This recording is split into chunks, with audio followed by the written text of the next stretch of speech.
Welcome to Undiet Your Coaching Practice podcast. I'm Stephanie Dozier, clinical nutritionist, certified intuitive eating counselor, and creator of the Going to Beyond the Food method. And after a 25-year dieting career, I decided to say hell no to diet culture and undiet my life, which also included my coaching practice. I'm on a mission to help all coaches undiet not only their life, but their coaching business. If you want to throw down diet culture, you're in the right place. Ready, sisters? Let's do this. Hello, my dear colleague, and welcome back to this last episode of season 4 of the Undiet Your Coaching Practice. We will take a break and be back with season 5 in the beginning of January 2022. But I wanted to leave you today with this last episode of season 4 with a very important discussion that my guest is, many of you have not been exposed to yet. It's the concept of healthism. And I'm going to have someone joining me for this conversation. It's a colleague, a friend, Dana Sturtevant from Be Nourished. Dana's going to teach us her perspective on healthism, and I'll also interject in there.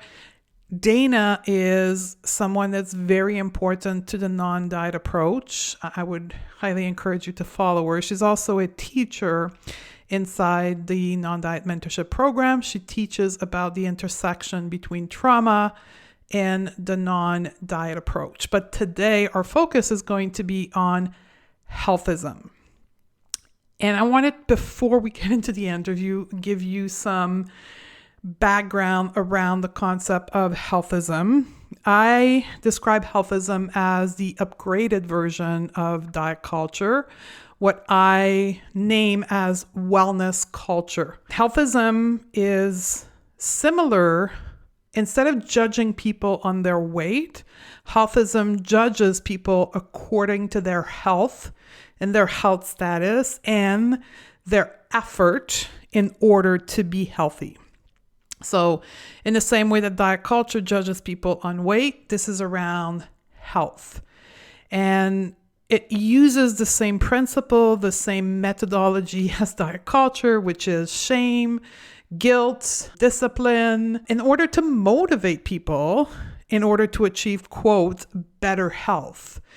And the cornerstone of healthism is it believes, it's a belief, it's not a truth, it's a belief that health is the sole responsibility of the individual. Therefore, a person is personally responsible for their health status and should be working, quote, hard in order to be healthy. And healthism completely disregard the many other determinants of health, including inequality, access to healthcare, trauma, oppression, genetic. All of that goes out the door, just like diet culture does. And then there's an entire industry that is set up behind healthism, right? Which is wellness industry. And that's why I call it the wellness culture, in order to benefit from that shame, from that guilt that we impose to people, and then sell them product behind that. And what's happening right now in our industry is, as people are becoming aware of diet culture, they're being introduced to intuitive eating, they are shifting from being obsessed about their weight to being obsessed about their health, right?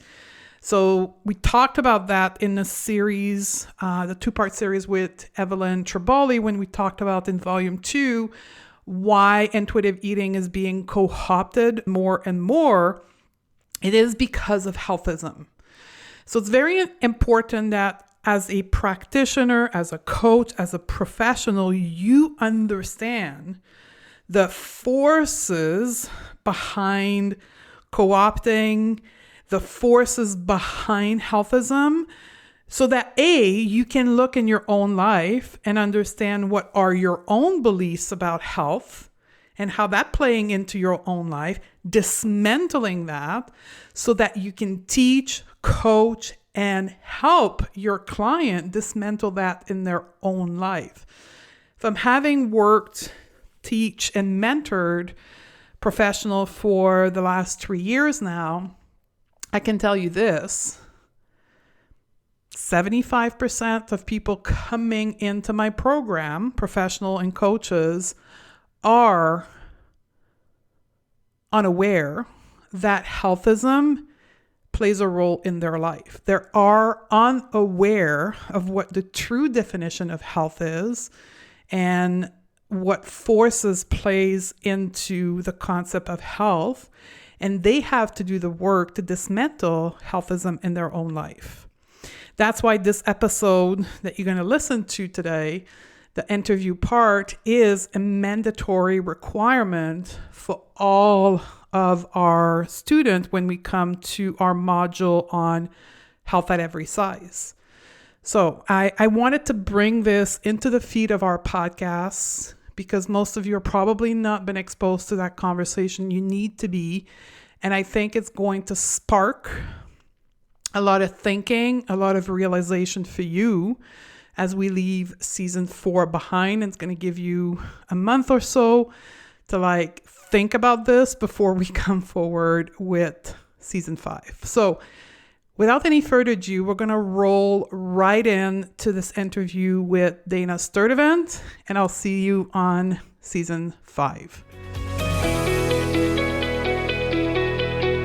Welcome to the show, Dana. Hi, good to be here. Thanks for having me. It's an honor and a privilege to have you here on the show. I came across Dana a year and a half ago with a webinar she was doing on Healthism.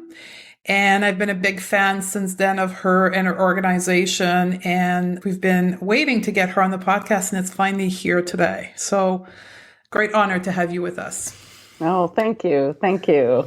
I'm glad to be here. And you're the perfect person to tackle a subject that we've yet to discuss on the podcast, which is this whole concept of healthism. And we'll get into explaining what it is. But it is so important for all the listeners that are coming here from a place of having been on perhaps the Whole30, restrictive diet, keto, paleo, and are really having a hard time navigating this whole permission to eat from the world of intuitive eating. So without further ado, let's dive in. So what exactly is healthism?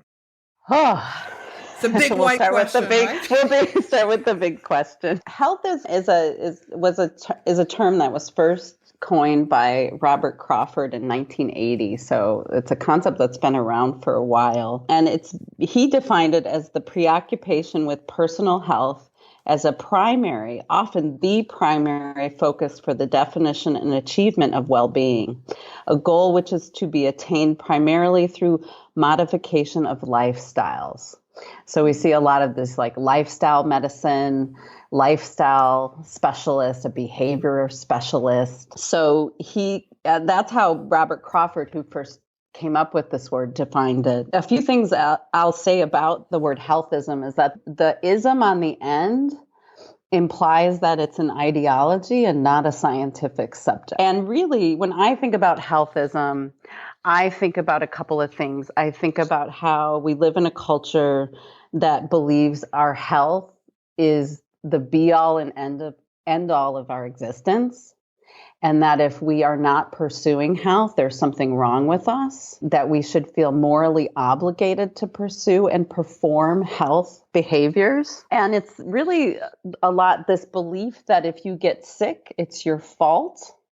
And if you get diagnosed with a disease, there's something you can do with your lifestyle to fix it. I know right now there's a lot of people listening and they're saying, well, it's true. For an example, we'll take the case of diabetes. If I control my sugar intake, I will be able to control diabetes, or I may not have got diabetes. How do we deal with, how do we help people wrap their head around this? Because it is ingrained in us since we're very young. Yes. Yeah. Years ago, I was in a training with Lucy Aframore, and she talked about that. She said, Lucy co-authored the book Body Respect with Linda Bacon, for those of you who are listening.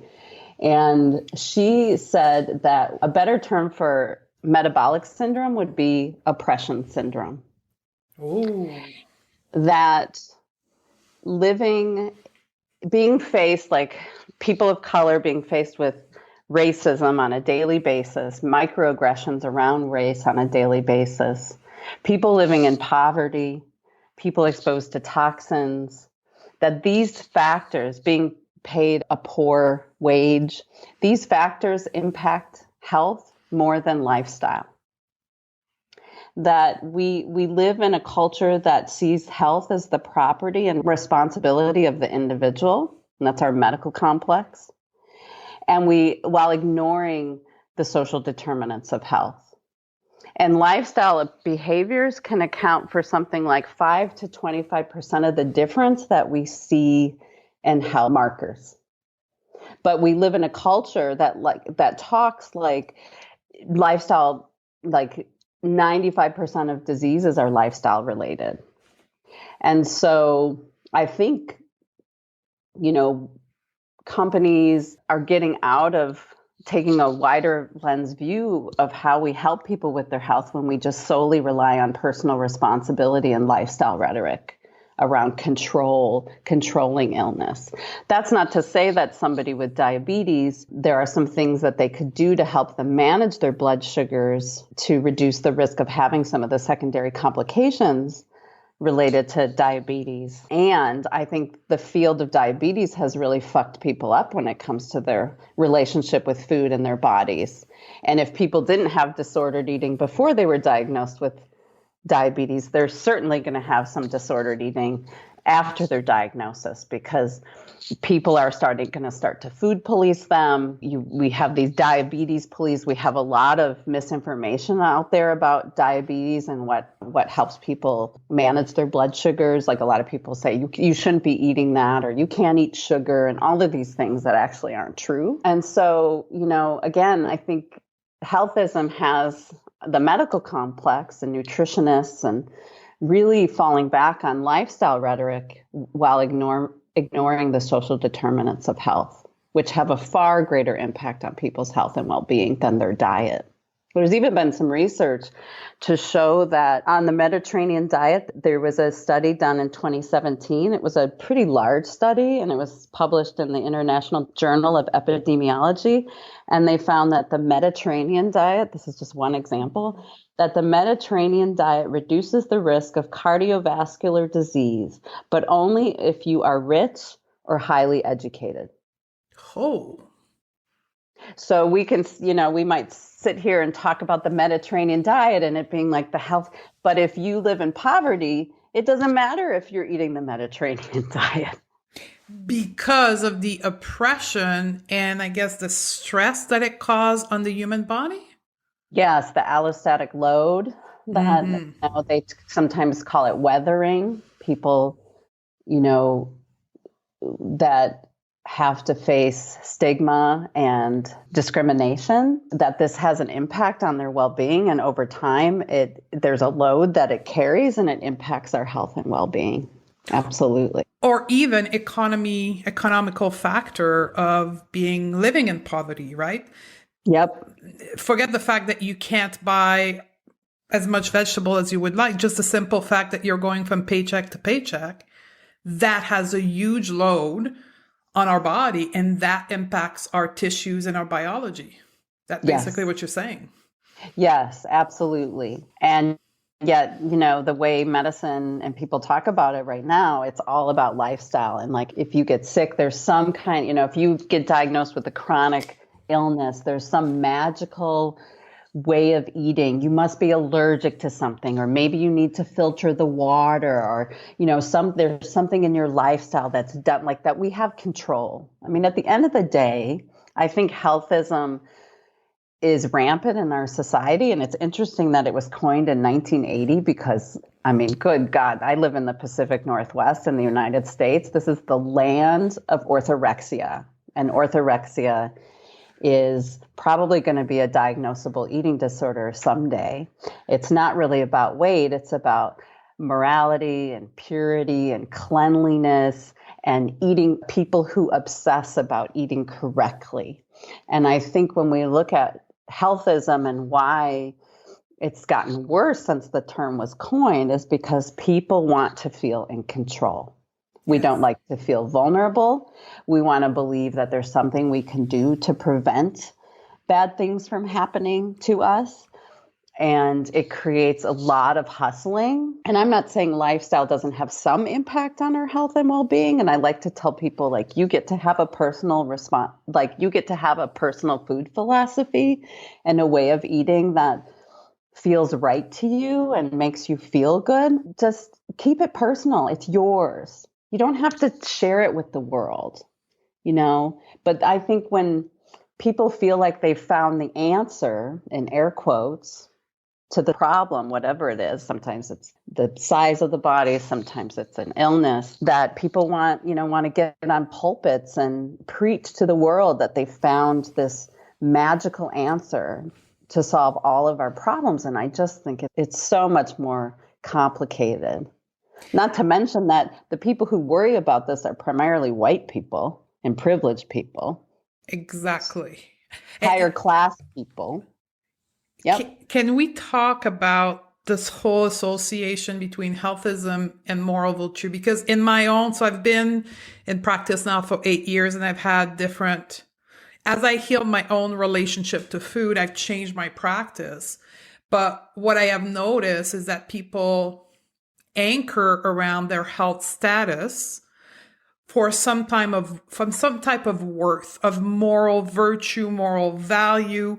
And if it's not their health, then it's their body size.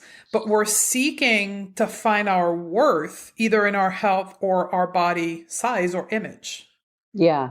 Yes. Yeah. A question we often pose in talks and workshops, et cetera, is, are we as a society hustling for our health, or are we really hustling for our worthiness? Yeah. Huge. Yeah.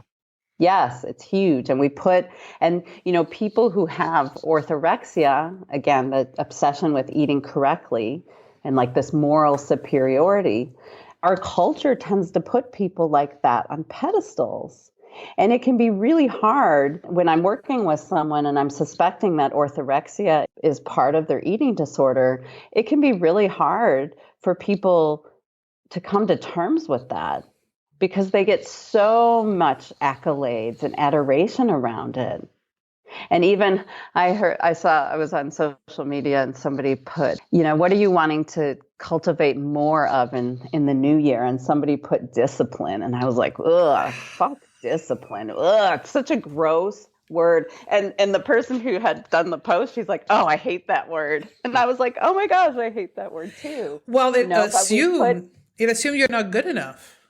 Right. And we put people who appear to be disciplined on pedestals. We see that as morally superior or something. And so a lot of people are striving to be that, but many of us are hungry and want foods that aren't in this good food category. And so we end up swinging from this kind of rigidity and perfectionistic thinking around food over to this fuck it plan and whatever. And then we're like, oh, see, I can't be controlled. I can't be trusted. And then we swing back over to rigidity and perfectionism. And over time, I think the number of foods that they're willing to allow themselves to have in the home and eat becomes smaller and smaller. Absolutely. And I see that with clients or patients that start with wanting to eat healthy, then they go to low carb, then they escalate to keto, and then they have an autoimmune protocol, and then their food spectrum becomes smaller and smaller. Yeah. And their worth and their disease is not getting better. Their health status is not getting better. It's actually getting worse because they feel worse and worse and out of control. Yes. Yeah, and yet our natural reaction is to kind of pull the reins in even tighter, Yes. and make it harder. And somebody who rides horses recently told me that when you pull the reins in tighter, the horse goes faster. So it just speeds up the disorder, right? But it's not our natural reaction. It's not instinctual when we're struggling to adhere to these food rules that we believe are the right thing, to think that the food rules are the problem. No. Most of us think I must need more food rules, and we make it even harder. Most people don't think, especially in a world that uses, loves to throw around the concept of food addiction. while there's no evidence to support it, that's not biased. That's why I think we hear more and more about food addiction and sugar addiction, is because people are dieting and they're feeling deprived and they're rebelling against it on some level. Well, let's talk about nutritionism. Okay, French is coming out here. Nutritionism, right? This reductionist approach to look at food as a nutrient instead of a whole, which goes right alongside with healthism. Yes. And again, the ism implies an ideology, right? Not a scientific subject, but an ideology. And I think when it comes to the field of nutrition and so much around health, that what I'm really wanting providers to lean into and people to lean into is there's so much that we don't know. And there's a lot more that we don't know than we know. Nutrition is a really young field. Yes. It's created by white people, often upper class white people. Actually, I was just looking at the Academy for Nutrition and Dietetics sent out a diversity and inclusion survey, and 95% of dietitians within that organization are white. And likely many of them are very thin, cisgendered white folks. It's funny. I was doing the same research yesterday for a presentation that I was going to be doing to the professional in my groups. And it is like, we'll talk about that later, but we're thinking about this whole concept of diversity and body acceptance, yet the people out there are the opposite of what the consumer of that particular field is. Yeah. And they're the ones asking the questions and deciding what questions get asked in the research. They're the one interpreting the data through their biased, privileged lens. Yeah, I know. I remember a few years ago, we went to a symposium about gut health, and we did a similar talk about how to help without harming. And at one point I said, are there any non-white people who are worried about their gut health?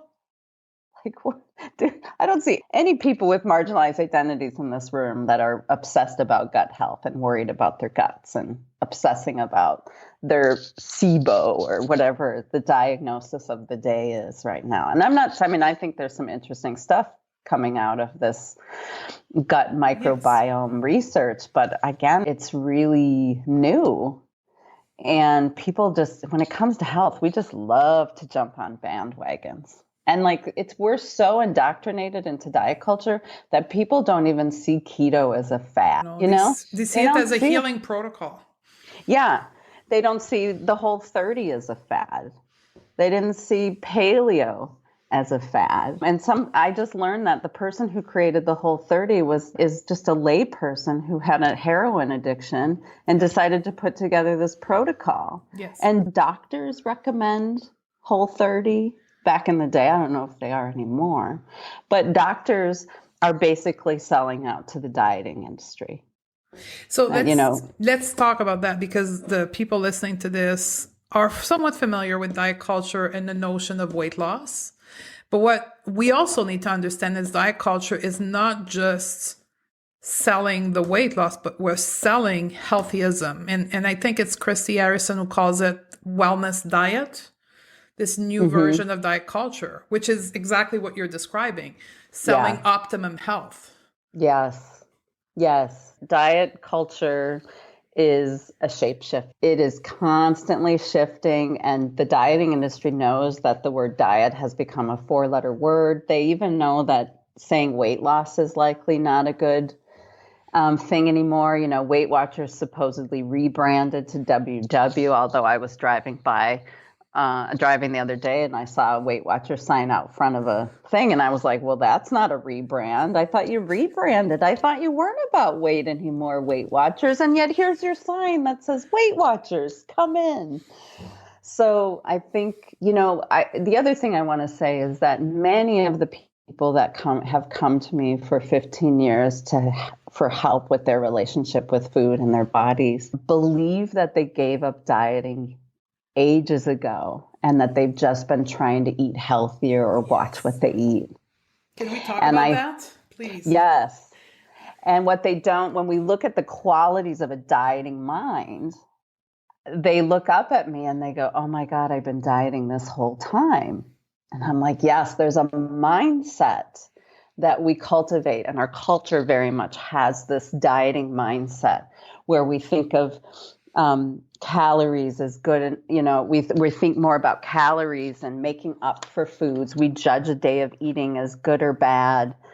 We're preoccupied with food and weights and eating. We drink lots of water and coffee and other things to numb our hunger. We divide foods into good, bad, right, wrong, healthy, unhealthy. We exercise solely for the purpose of making up for our mistakes in eating. And when people look at this, they genuinely have thought they haven't dieted for years. And then we look at this mentality and they're like, "Oh my God, I have been dieting. I'm not on this non-diet mentality. There's nothing over here that I relate to." And that, for many people, is when the shift starts to happen, is like they've just been colluding with dieting the whole time. And healthcare is really good at colluding. Lots of medical providers are good at colluding with the dieting mind. And it's not possible to heal the dieting mind while focusing on our weight and changing the size and shape of our body. We cannot heal our relationship with food and our body while trying to control the size and shape of our bodies.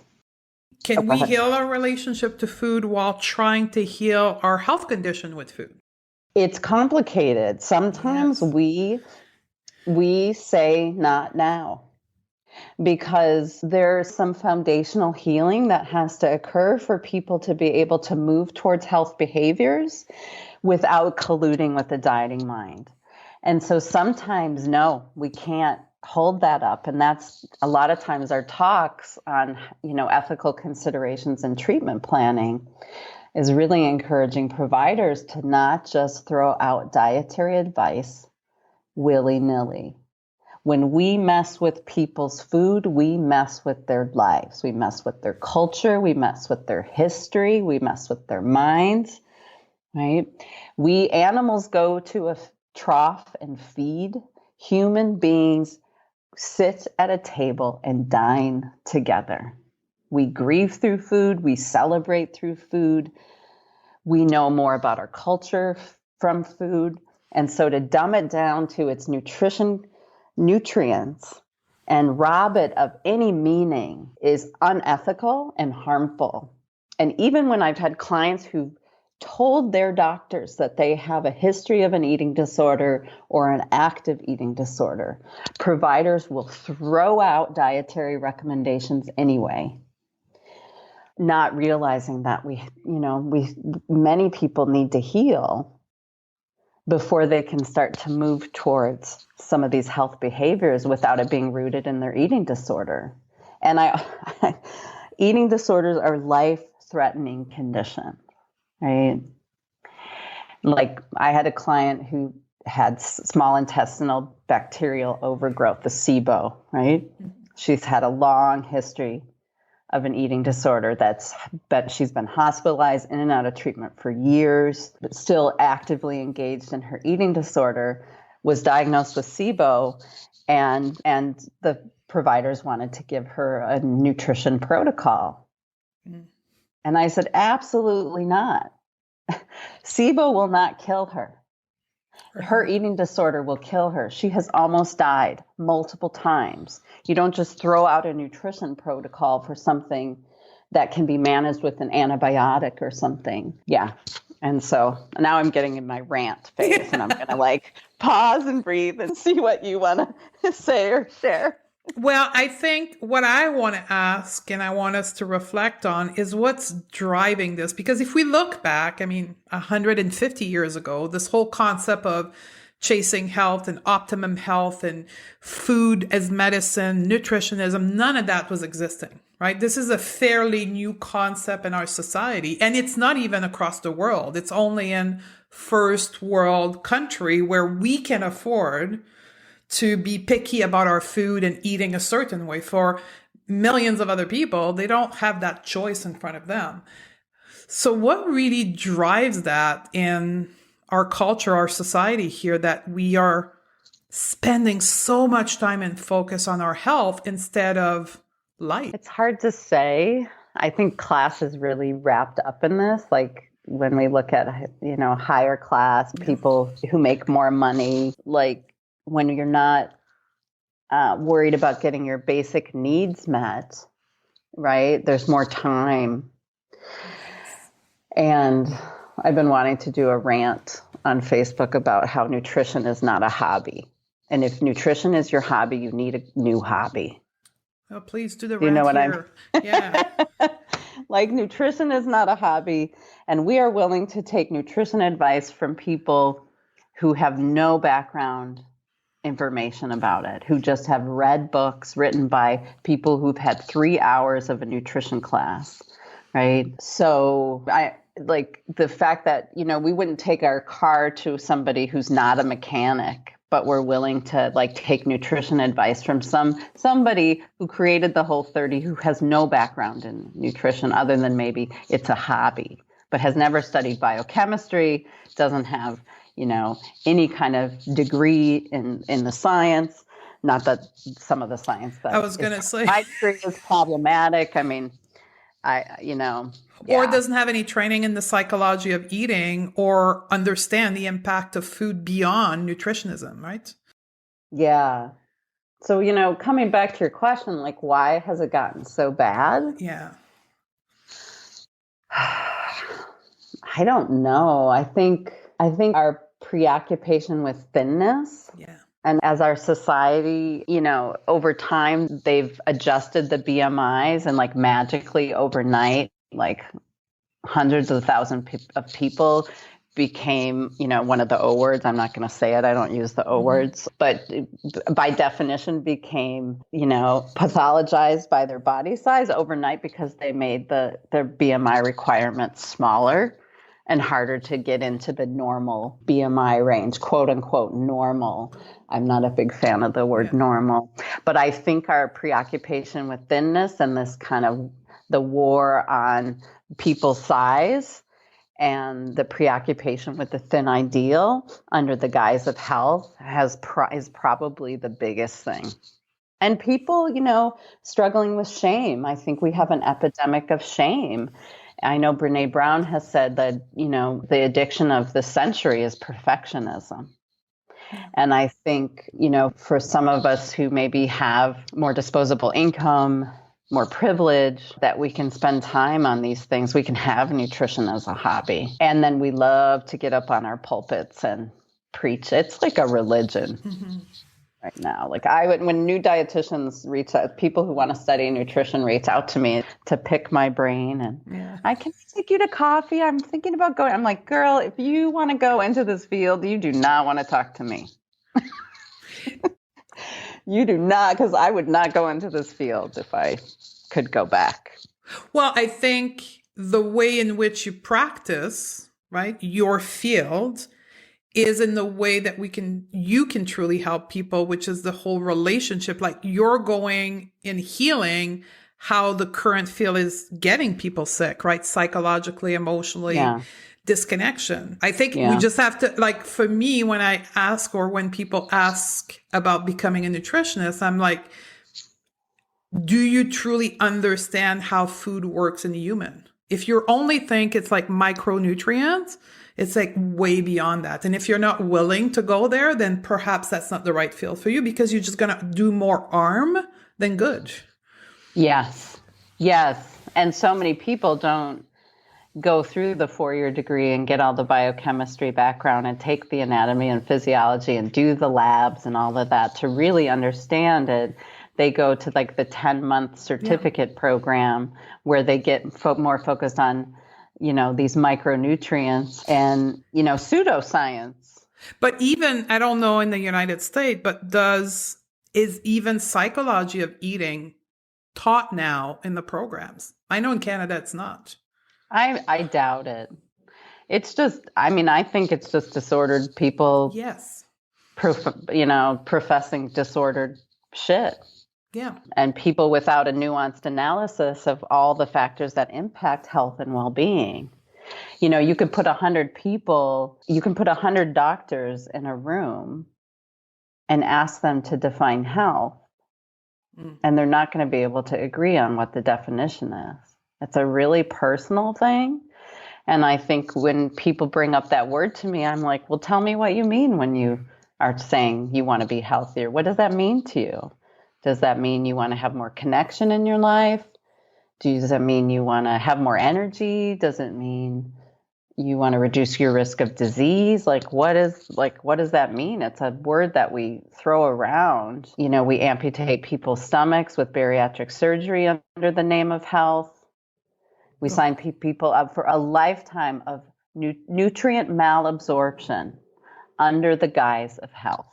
Mm-hmm. We're willing to amputate children's stomachs, fat children's stomachs, and sign fat children up for a lifetime of nutrient malabsorption, supposedly under the name of health, to improve their health.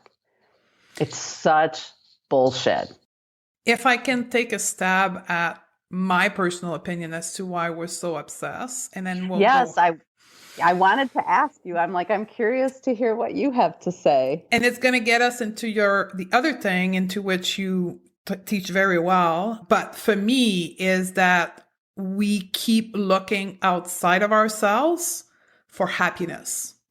That it is within a report that we're optimally healthy, that it is within a weight on the scale. We keep chasing being in ourselves, being in connection with our own self, trusting our innate body wisdom, respecting our body. We keep seeking outside. And this is just not with health and food. It's a phenomenon of society and today, right? It's always about being outside of ourselves. Yeah. And this whole journey of coming back within is scary as shit for people. Mm-hmm. Right? To rekindle a relationship with yourself and look within for your work, look within is terribly scary for people. And I think that fuels off healthism and it fuels off nutritionism and thinness, and it fuels all of this because we don't want to go back within. Yeah. So it's distracting. And I think I know for the people that I've worked with, it's a great distraction from some of the things that are really impacting their health and well-being, like the fact that they're in a really shitty marriage, but they'd rather call food the problem or their body's the problem, or the fact that they, have a boss that really sucks and stresses them out every day, but they don't have control over that. So they're going to focus on controlling the size and shape of their body instead. And, I feel like my clients, when I work with them, they come into our appointment together and they've zoomed in on, it's often food and exercise, right? In diet culture, it's usually what I'm eating and am I moving my body in this mathematical equation we've been sold, right? And then they come in and we widen the lens to talk about all of the things that impact health and well-being. How are your relationships? Do you get outside? What's your air quality like? Do you, have connection? How good are you at saying no? Like, why are you going to say no to the cookies if you can't say no to the PTA meeting or your boss? Or like, why is no suddenly going to show up in relationship to food when it doesn't show up in any other area of your life?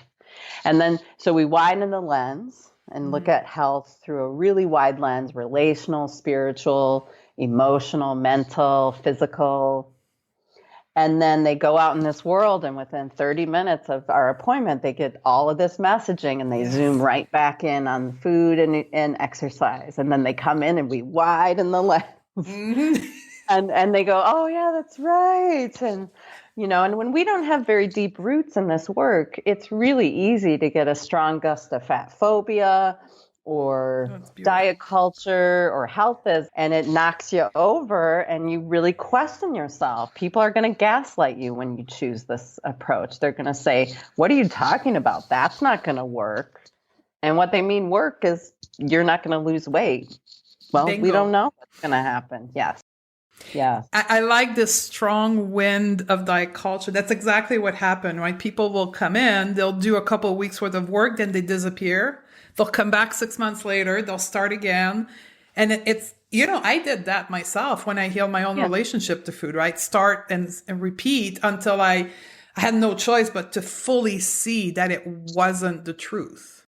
Yeah. And there's a real reckoning that we do with that. And I think often when people come in to explore this, some of you listening to this podcast right now, you're curious, you're interested, and you're not sure. And I think if we really haven't hit diet bottom and we're not really done, it's common for people to dip their toes in and then go diet and then dip their toes back in and then go diet. Most people want to lose some weight before they do this work. It's common for people when they come in to see me to be straddling. They're coming over here to be nourished, to talk about body trust, and then they're still going to their OA meetings or with their Weight Watcher meetings. So they're kind of straddling, in part because they don't trust themselves and they don't trust. This is so counterculture. They wonder if we're drinking the Kool-Aid when we're not drinking the Kool-Aid. Everybody else is drinking the Kool-Aid. But when 90% of people are drinking the diet culture Kool-Aid and you're choosing a really alternative path and you don't have very deep roots in this, it's going to be hard. So finding a community of people, finding people to connect with that are choosing this path, it's really common for people to kind of show up to this work and want it for everybody else but themselves, and to believe that there's a different set of rules for people like me. And, the wandering is part that people wander away from it and they return. And we like to say that the healing is in the return. Yeah, absolutely. That you may wander. We're recording this. I don't know when it will air, but we're recording this just a couple weeks before the new year rolls around.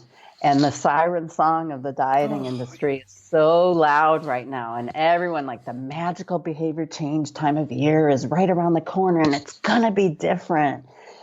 And it's not uncommon for people to find themselves dieting in the new year when they've worked with us for a while. And we had one client say, we used to do a free talk on New Year's, like a couple days after the new year rolled around, about starting the new year with acceptance instead of resolution. And she came in and she's like, I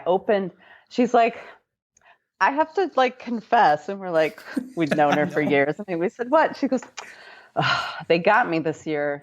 I ended up at Jenny Craig a couple weeks ago and I spent $250 and have a freezer full of Jenny Craig food now. And it wasn't until I got it home and I opened my freezer and I said, that's not me. And I closed the freezer and she's like, and now I have $250 worth of Jenny Craig food. But I couldn't connect with the fact that I can't do this anymore. That this doesn't work for me, that it doesn't work for anybody. And I think, one of the things we reckon with is grief. There's so much to grieve when we come to terms. And the reckoning of realizing we've been duped, that there is no evidence-based treatment for high body weight that has sustained outcomes at 5 to 10 years, and that includes bariatric surgery, that we've wasted a lifetime pursuing something that's total and complete bullshit, that our families harmed us when this came up, that we've been harmed by doctors, that we've been harmed by so many people that we look to for support. There's so much to grieve. And in that grieving, I think sometimes in that bargaining phase of grief, people start to pursue health, but they're still colluding with the dieting mind. Absolutely. And just for people, we did a podcast 219 on this whole grieving process of leaving diet culture, thinness. So we won't go into the depth of that, but go back to podcast 219 and you'll understand all the stages that Dana's explaining right now. I want to move on to solution, and I want to talk about body trust, because that's the other big thing that you are sharing with the world. Can you talk about what is body trust and how it can help us? Yes, body trust. So I started Be Nourished 15 years ago or so with my business partner, who's a therapist, and we landed on the word body trust after a while of doing this work, because at the end of the day, it seems like it's an issue of trust. That we're born into this world trusting our bodies. We don't worry about food. We don't worry about eating. We don't have a cupcake and wonder how many steps I need to take to burn it off. We're not in this obsessive hypervigilant state when it comes to food, and we trust our bodies to sort out the weight, right? And then somewhere along the way, this trust gets disrupted. And we like to say that body trust is a birth. And so often by the age of 10, the people we work with, it's by the age of 10 that they've received the message that there's something wrong and that they can fix it if they hustle hard enough, and sets them up for a lifetime of hustling. And so body trust is the kind of umbrella term we use to describe the work we do to help people reclaim their bodies and come home and really start to, turn the volume on all of the noise so that they can decide for themselves what health means to them, what way of eating makes them feel good and is sustainable for them, and what other forms of care help them feel their best. So, and another thing I want to say about body trust, so in some ways we're listening to the body and we're acting accordingly, and we're trusting the body to sort out the weight. And when we've had disrupted relationships with food in our bodies, this trust that we're reclaiming is reciprocal, that your body is working on trusting you to give it enough to eat of enjoyable foods, while you're working on trusting your body to deal with the food that you eat, right? And so it takes some time, because we don't just go, okay, I'm going to trust you now, especially when we live in a culture that really doesn't trust us or our bodies. And if you have been assigned female at birth, the culture really doesn't trust your body. And so we reclaim trust and we reclaim our bodies the way we would with trust in any relationship in our life when it's been broken, through small, consistent acts over time. It's a process. It's a process, and there's no place that we arrive. It does get, when we have a document it's an image we call it the phases of moving towards a body trust practice. Mm-hmm. And the image is a tree. Yeah. It's like a cogwheel tree. And at the bottom of the tree, there are roots. And it says, notice the roots of your body trust practice deepening. And so through working through the core elements of body trust and the different phases that we go through, our roots get deeper, and it's a lot harder to sway. We're able to hold our ground. We understand this more. We're not just doing this heady exploration of it. We're also embodying it. And I want to say one more thing, is that somebody who's reclaimed body trust is not necessarily someone who is immune to having bad body days, that we all have bad body days, that we live in this culture. But somebody who's reclaimed body trust knows how to navigate bad body days without being destructive, without getting wrapped back into diet culture, without taking another trip in the diet cycle.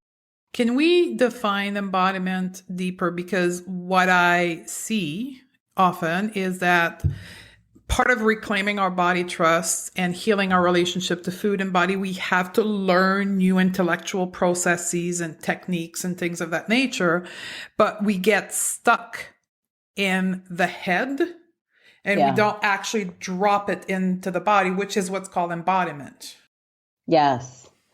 Embodiment, I geeked out on this word for a couple of years. I don't think I've written my own definition yet, but I can say a few things about that. There's a James Joyce quote that says, Mr. Duffy lived a short distance from his body. Oh, that's good. So, just because we're physically in a room somewhere does not mean that we're present. Right? Like you can have a really scary driving experience on the way into work. And you might be walking, and you might have walked into your office and sat down at your desk, but your mind is in the past. You are not here, right? I sometimes give the example of once you learn to drive and you've been driving for a long time, you'll drive somewhere and you won't even know how you got there. Like, oh my God, did I take the highway? And it's a little scary, frankly, right? So embodiment to me means that we're present, that we're below the neck, that we're not just walking around like floating heads in the world, and diet culture and healthism disembody us. They cause people to live above the neck, seeking health information, nutrition information. I was in a workshop and the leader had us walk around the room leading with our heads. Yeah, that's And I really was like, oh my gosh, this is what our clients do. How many calories? How many points? What's the right choice, right? It's so disembodying. So embodiment is one way to think about it is getting below the neck. And Tara Brach says that when we enter the body, we're entering the wilderness. She says we're leaving the domain that is mapped and controlled by the brain, and we're entering uncharted territory that we don't feel as much in control over. And so it can be like entering the wilderness. And she says we are habituated to leave the body. Like our culture really disembodies us. The way we give so much, we want kids to be smart, right?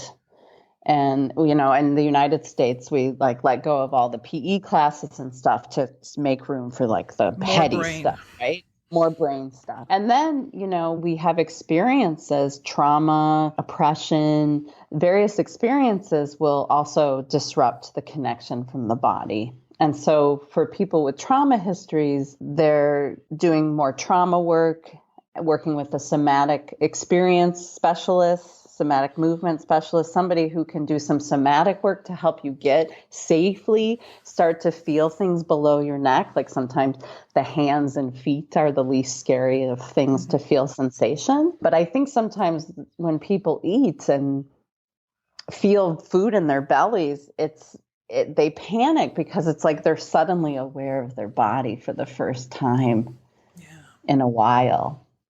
Yeah.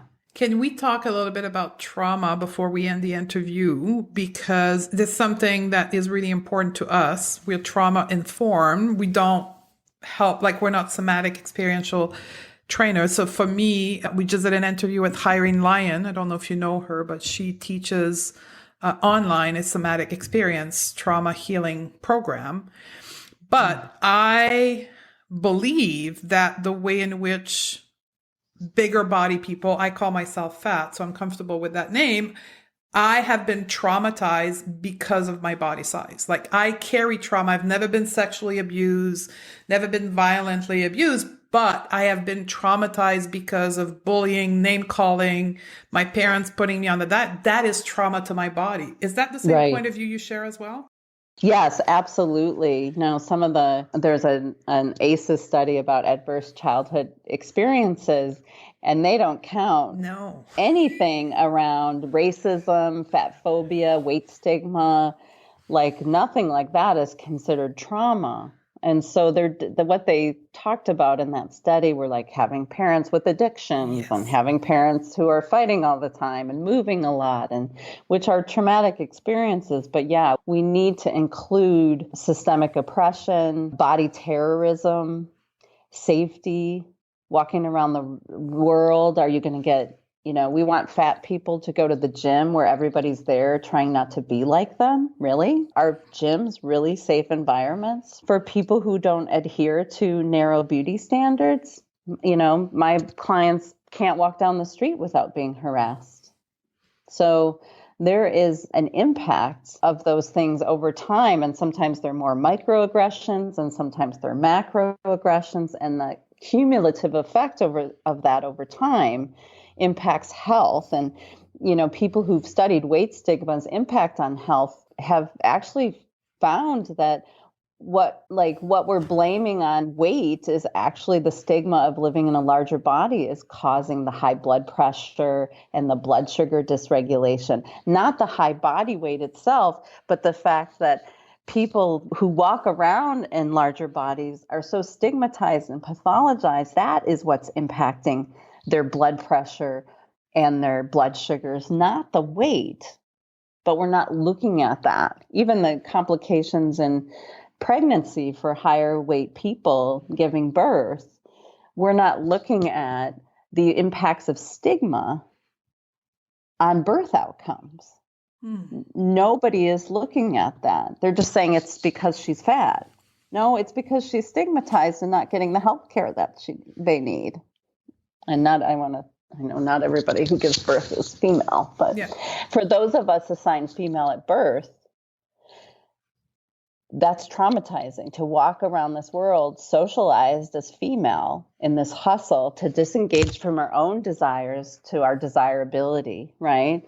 To no longer worrying about what we want, but being so hyper-focused on being wanted. To no longer thinking about what we desire, but thinking about our desirability and our fuckability. Yeah. Right? This is a hugely disembodying. And I think the more, one way we come home to the body is to do some practices of being more embodied. Mm-hmm. And if you have a trauma history, dissociation is survival. Yes. There's so much wisdom. If you've struggled with an eating disorder, your coping is rooted in wisdom. It's helped you survive. And, doing some trauma therapy, working with the somatic experiencing stuff to slowly over time become able to feel sensations in your body is going to be far more helpful than doing hunger work with a dietitian or something like that. Yeah, and it's all about and that's why I wanted to broaden the lens of trauma, because very little people can understand what you and I can understand as far as trauma associated with body size, shape, and even races and sexual orientation. Very little people can understand. And it's something that is present in every one of my conversations with women who've been struggling with their body, is the impact of those moments. And I want everyone listening to not deny that, because it is extremely powerful and it reshapes the way you engage with yourself. And that's part of the reason, as you said, we're going out of our body, because it's too difficult to be in our body. It's not safe physically, but safe emotionally as well, like being in. Yep. Yes. So absolutely. We'll have to close because we're running into the hour. And typically I'm like 40 minutes max, but this is so juicy. I wanted to keep going. We could talk part 2. Yeah, we will have to do part 2 when you're available. So where do people can find you? How do you work with people? Can you talk to us a little bit about this? Sure. So my website is benourished.org. That's the active phrase, be nourished.org. I'm sure you'll put it in the podcast notes. You can find us on Instagram and Facebook. Those are the 2 platforms we use the most. We're on Twitter, but I wouldn't say our Twitter presence is super. It's just fighting on there. I don't go there because people just fight with each other. Yes. But you can find us at Be Nourished PDX, I think, are those handles. We offer kind of 2 tracks in our work. We work with the general public who are looking to do their own healing work, and we have a variety of trainings for healthcare providers wanting to do this radical healing work in their profession, and including a 6-month certification program to become a certified body trust provider. I am not taking on new clients anymore. My private practice is really winding down, and I'm focusing more on consultation and supervision and training of providers, as well as doing more like group work and retreats for people, for the general public that want to do some deep work with Be Nourished and my business partner, Hillary Knabe.